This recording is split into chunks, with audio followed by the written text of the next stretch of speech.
Tere ilusat esmaspäeva! Kas sina oled ka sellises seisus oma ettevõttega, kus sinu käive jääb alla 50 000 euro aastas? Kui sina oled sellises seisus oma käivetega, siis see video on täna sulle.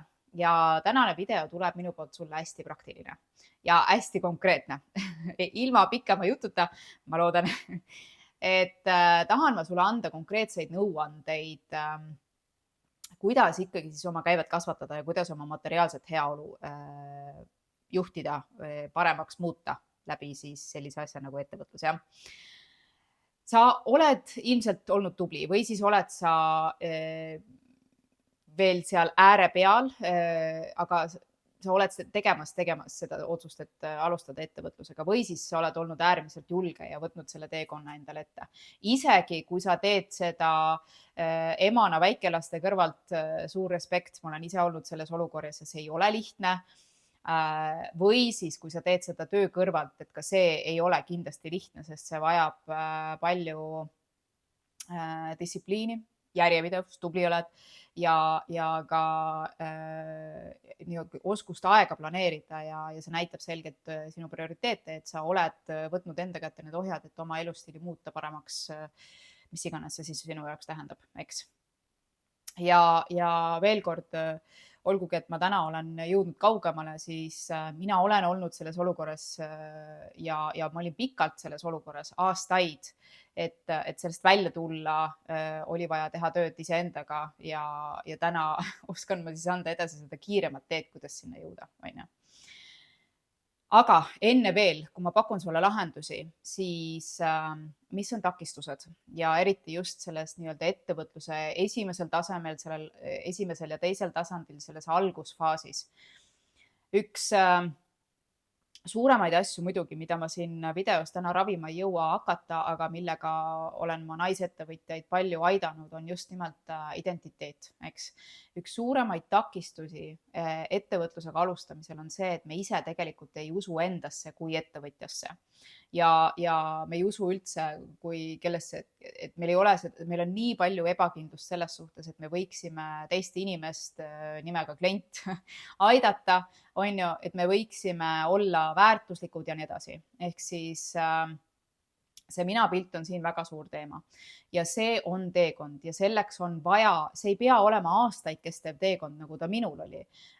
Mina lihtsalt ei teadnud teisiti ja sellel ajal ei olnud ka veel üldse mõtteviis Eestis eriti veel niivõrd mainstream või nii-öelda suur asi, millest räägite ja ei olnud ka neid tegijaid võib-olla nii palju leida, aga siiski oli ja mina ka seda abi endale küsisin. Aga täna on see tunduvalt lihtsam ja on olemas kursused, lahendused ja nii edasi. Ka mina olen loonud kursuse vana nimega enesekindluse koolitusega, mis on tegelikult palju sügavam, jõuab lõppkokkuvõttes sinna, et uue nimega ma olen piisav.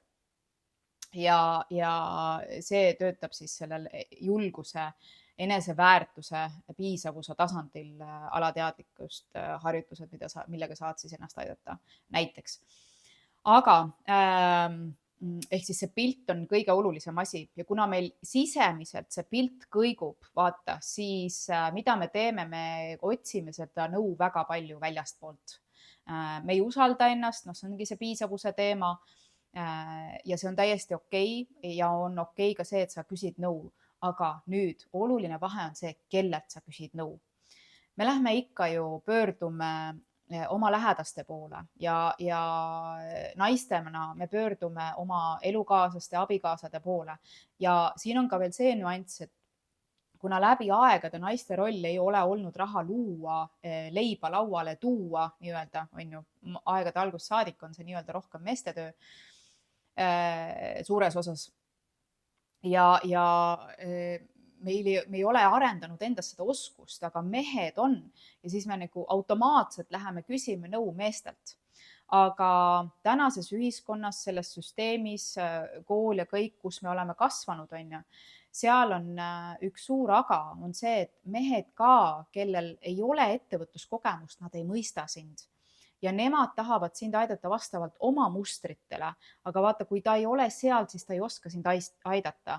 Ja see on esimene koht, kuhu me nii-öelda siis alustavatena kokku jookseme. Me lähme usaldame oma küsimuse oma lähedasele inimesele, aga ta ei pruugi olla seal, on ju, ja siis ta ei mõista ja siis ta toob meid tagasi. Oh, ära hakka, äkki peaks ikka nii tegema ja nii edasi, tal ei ole seda teadlikkust.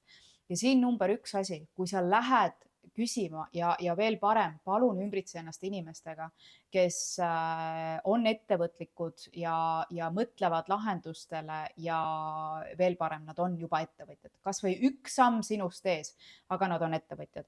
Kui sa küsid, kuidas, Liina, seda teha, et mina ei tea, kuidas ümbritseda ennast selliste inimestega, siis variant 1, osale päris koolitustel ja kogukondades, kus need inimesed koos on ja ole julge, palun ole julge ja mine ütle inimestele tere, on ju. Et see on see koht, kus tuleb oma hirmudest üle saada ja minna ja lihtsalt öelda tere ja kõik muu tuleb juba täiesti loomulikus käigus edasi, on ju. Lihtsalt julge öelda tere. Teine variant. Meil on olemas erinevad grupid, kus on naisettevõtjad koos. Naised vajavad rohkem seda kogukonnatunnet, seda tuge selles võtmes. Ja üks lihtne viis on mine sinna, tule kas või Naised ja Raha gruppi Facebookis, mida meie siin Epuga koos haldame Vetiku all ja küsi seal, pane üles naised, ma otsin omale mastermind kamba jõmme, on ju, kellega ehitada ettevõtet, ma olen sellises kohas, kas keegi tahab kampa lüüa. Usu mind, sa leiad sealt omale need kamraadid, eks. Et sa seisad selle eesmärgi eest, olgu see investeerimine, olgu see raha kasvatamine, loomine, ettevõtte arendamine. Minu Naised ja Raha grupp on, meie Naised ja Raha grupp on just nimelt suunatud naisettevõtjatele, et luua seda raha läbi ettevõtluse. See on väga hea koht, kus nii-öelda siis ennast julgeda näidata ja kutsuda endale sealt kaaslasi ja päriselt saada siis kas virtuaalselt minu pärast või päriselt kohvikus kokku ja arutada, sest siis te olete koos selles teemas, on ju. Ja te arutate lahendusi, mitte puudusi, eks. Ja et see on oluline, kelle käest sa küsid nõu, sest meie lähedased, nad ei mõista, nad ei tea, kui nad ei ole ise ettevõtluses, on ju, et see on oluline koht. Ja nad tahavad meid kaitsta, aga nad kaitsevad meid vastavalt oma turvatsoonile, mis ei pruugi olla enam see, mis on sinu jaoks parim valik, on ju. Mis me teeme alustavate ettevõtjatena? Me tundub, et meil on väga vähe aega ja raha sisse ei tule, on ju. Ja me tundub, et me teeme väga palju asju. Aga kui vaadata lähemalt, mis on need asjad, mida siis väga väike mikro tegija teeb ja miks on tegelikult mure, et raha ei ole, on see, et ta teeb asju peidus, nii-öelda suletud uste taga. Ja need tunduvad väga vajalikud asjad, näiteks veebilehe kallal nokitsemine, raamatupidamise aruandluse koostamine ja et kõik jookseksid paika asjad, on ju. Logo disainimine või siis otsimine, kust saaks ikka parema disaini, katsetamine igasuguste asjadega, visiitkaardi kokkupanemine ja disainimine ja nii edasi, nii edasi. Aga need on kõik need asjad, mis tegelikult sinu klientideni ei jõua. Täna sellel hetkel see ei jõua sinu klientideni, on ju. Ja see on probleem. Sa ei saa luua raha, sa ei saa inimesi aidata, inimesi nimega kliente, kui nad ei tea sinust, eks. Ja see on oluline asi, et sa paneksid oma fookuse enda nii-öelda pildile panekule siis, eks. Ja mis see tähendab? See tähendab seda, et sa räägid kõva häälega sellest, mida sa teed, on ju, ja küsid, kas tahad tulla minule kliendiks, kas tahad osta või ei taha osta, eks, ja liigud järgmise poole ja järgmise poole. Ja täna see ei tähenda seda, et ma pean olema kaubanduskeskuse ees ja tule meie boksi, on ju, ka seda võib teha ja pane endast tähele, kas sa julgeksid seda teha, vaata, mis tunded üles tulevad, siin on kõik need piirangud, on ju. Aga meil on selline imeline asi nagu sotsiaalmeedia ja internet, kus me saame olla kogu aeg pildis, eks, julge rääkida asjast, mida sa teed, millesse sa usud ja kutsu inimesi, on ju. Ehk siis sisuliselt, võt nüüd on siin see, millele tähelepanu pöörata ja mida teha, ongi number 1, loo omale toode. Ma ei räägi füüsilisest tootest, sa võid olla ka teenusepakkuja, aga ka teenusepakkujana on parem, kui sa pakud paketti. Seda on kliendil lihtsam mõista, on ju, et sellise raha eest ma saan neid asju, on ju. Nii, väga hea. Kas või juuksuri juurde, sa lähed lõikama juukse otsi, see on üks pakett ja selle sees on juuste kammimine, peapesu, juuste lõikamine, juuste föönitamine. See on pakett, on ju. Sa ei müü talle juuste kammimist, juuste föönitamist ja paned kokku, vaid see juuste oste lõikamine on pakett, on ju, nii-öelda. Ja võt sina nüüd, kui sa oled teenusepakkuja, pane oma teenus see kombo paketiks nii-öelda. Ja siis sa müüd, võt seda ma müün, selle tulemusel sa saad seda, on ju. Noh, tulemusega on see, et me jälle kipume endasse olema enesekriitilised ja kas me ikka usume endasse, aga tähtis on see nüüd, mõtle oma see pakett välja, on ju. Või siis, kui sul on toode, on ju, ja toodetest saad ka paketti teha. Ei pea, see on juba konkreetne asi. Ehk siis klient tahab teada, mida see on, mida sa pakud ja nüüd pasunda, pane sinna number 2, pakett number 2 on see, et räägi seda lugu, miks sa teed seda, mida sa teed, on ju. Miks see on oluline ja miks see on oluline selle kliendi jaoks, on ju. Sa ei ole ettevõtja, oled küll, ma saan aru küll, sa oled ettevõtja sellepärast, et sa tahad paremat elu ja sa tahad rohkem vabadust saada ja sa tahad otsustamisvabadust, loominguvabadust ja kõike seda. See kõik on väga õige ja see peabki olema sinu jaoks. Aga sinu klienti ei huvita see, kas sina oled vaba või ei ole. Tema mõtleb kogu aeg, mida mina sellest saan. Okei, Liina, väga tore, et sa teed seda, on ju. Aga mis minu jaoks selle tulemusena muutub, on ju. Noh, ja mina ütlengi, et selle tulemusena ma teen seda sellepärast, et sul oleks enesekindlust ja et sul oleks mindset paigas ja teadmised olemas, et sa saaksid ehitada ettevõtlusvabadust näiteks. Ja kes ei taha olla ettevõtlusvabaduses, nii-öelda ettevõtja on üles ehitanud. Tema ei ole see õige inimene, keda ma tahan aidata, aga see, kes tahab, tema on, on ju. Ja ma räägingi talle oma lugu, miks see minu jaoks oluline on. Sest mina isiklikult olen kogenud läbi kannatuste ei jõua kaugele, sa võid jõuda, aga siis võib juhtuda, et sa ei ole absoluutselt eluga rahul, sa oled õnnetu ja noh, kõige hullem on see, et sul on tervis kehv ja võib-olla isegi lahkud liiga vara, nagu minu isa lugu oli, on ju. Ja selle eest ma siis püüan inimesi kaitsta, eks. Ettevõtlust, edu ja heaolu on võimalik luua tähendusrikkalt ja kergusega ja seda ma siin edasi annan oskust, kuidas seda teha. Et olla see inimene. Aga sinul on oma lugu ja sinu toode on sellega seotud, on ju. Ehk siis, mis on su toode või pakett ja mis on see lugu seal taga, miks sa seda teed, on ju. Ja nüüd, kui sul need 2 asja on olemas, keskendutud nendesse, ei võta kaua aega, et ära otsustada, et ma teen sellist toodet ja mul on see lugu seal taga, ehk siis see miks seal taga. Ja 3. nüüd ma räägin seda avalikult kõigile, on ju. Ja seal on erinevad tahud, on ju. Nagu mina siin olen erinevate tahkude alt püüdnud teile seda edasi anda, kuidas ikkagi kerguses teha juba üle 4 aasta siin YouTube'is ja veel ennem seda olen kokku aidanud inimesi juba üle 8 aasta, nii et paras štaas on taga, eks.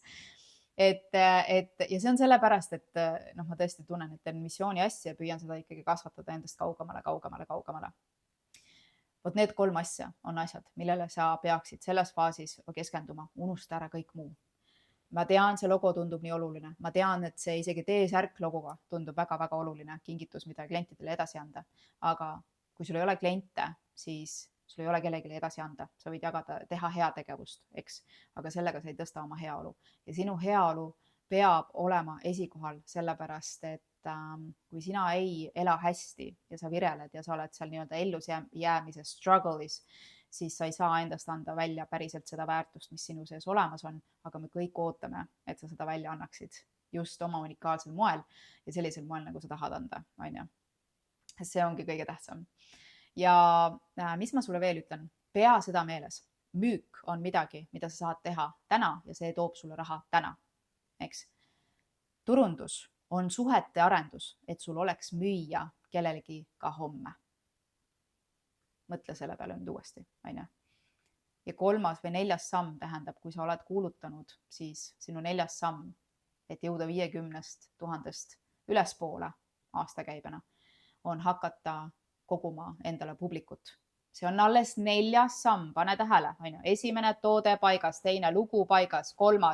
kuulutan inimestele ja teen pakkumisi ja 4. samm alles on see, et ma loon omale publikut, on ju, järjekord. Ja siis sa jõuad kiiresti järgmisele tasemele ja su elu saab olla kergem ja parem, kui sa oskad. Sealt tulevad teised mängud mängu. Aga kui sa tahad edasi ärikasvatamise peale mõelda, siis soovitan sul alla laadida omale ärikasvatamise checklisti. Paneme siia video juurde ka selle lingi, kus seda päriselt kätte saab. Ja kui ei saa, siis alati võid meile kirjutada aadressile admin@vettik.com, ja mina kutsun, kui sina oled valmis päriselt süsteemselt oma äri nüüd üles ehitama ja ka tegema tööd sealjuures oma sisemise minapildiga, et ennast vastu võtta just nimelt ettevõtjana, on ju, siis ma kutsun sind ärimentor programmi. Me alustame 27. see on siis juba neljapäeval ja registreerimine läheb lukku 26. õhtul. Ja miks sa peaksid osalema just nüüd? Sellepärast, et Vettik Entrepreneurship Coaching ettevõte areneb. Mina ettevõtjana kasvan ja arenem ja minu sees on muutused ja ma olen kaua selle peale mõelnud juba, aga nüüd olen ma otsustanud ja seekord nüüd novembris alustan ma viimast korda mentorprogrammis VIP-grupiga. Nii et kui sina oled mõelnud, et ma tahan Liinalt saada seda personaalsemat toetust ja ma tahan nende inimestega koos käia, kes mõtlevad sarnaselt minule, koos käia läbi selle nii-öelda heas mõttes trumli, mis muudab meie mõtteviisi, eks, siis nüüd on aeg. Ja kui sa oled mõelnud siin kaua, et Liina, mina tahan sellest kohast välja tulla ja kas varem või hiljem, kas nüüd või mitte, ja oled seda edasi lükanud, siis nüüd on see aeg. Sellepärast, et see on raske otsus, tulgu mis tuleb, aga Liina peab ka edasi liikuma, sellepärast, et muidu enam ei kanna, muidu lähen mina kannatustesse ja nii palju ma olen õppinud juba nende aastate jooksul, et ennast tuleb usaldada, eks. Nii et kui see on olnud midagi sinu jaoks, siis ma ootan sind väga edasi. Mentorprogramm läheb edasi, küll aga mitte niivõrd minu juhendamisel võib-olla, aga need teadmised kindlasti saame edasi antud siin abilistega juba, aga muus osas jah, et kui sa oled see, et Liina, mina tahan sinuga tööd teha, siis nüüd on küll aeg otsustada ja mitte edasi lükkata. Ja mitte isegi mitte sellepärast, vaid just sellepärast, et ära lükka iseennast edasi. Kui sa tunned, et on muutuste aeg, kui sa lükkad edasi, siis sa lükkad lihtsalt edasi seda heaolu. Ühel hetkel võib see aken ka sulguda sinu jaoks selles mõttes, et teatud asjadega on meil ajaaknad, eks, noh, ma toon sulle metafoori näitena abielukriis näiteks. Ja kui me teatud ajal, me teame, mida võib-olla võiks teha, aga me ei tee seda asja, siis ühel hetkel on juba hilja ja siis see abielu võib lõppeda lahutusega. Täpselt samamoodi on sinu arenguga ja nende etappidega. Siis sa lased selle õige akna mööda, sul võib olla mitu korda, et nüüd hüppa. Aga kui sa lõpuks ei võta seda vastu ja ühel hetkel võib juba mõne asja jaoks olla hilja. Aga igaüks tunnetab ise, siin pikka lugu enam ei pea. Mina soovin sulle edu igal juhul ja kohtume videotes ikkagi nii kaua, kuni see veel kannab uutel nädalatel jälle. Tšau, tšau.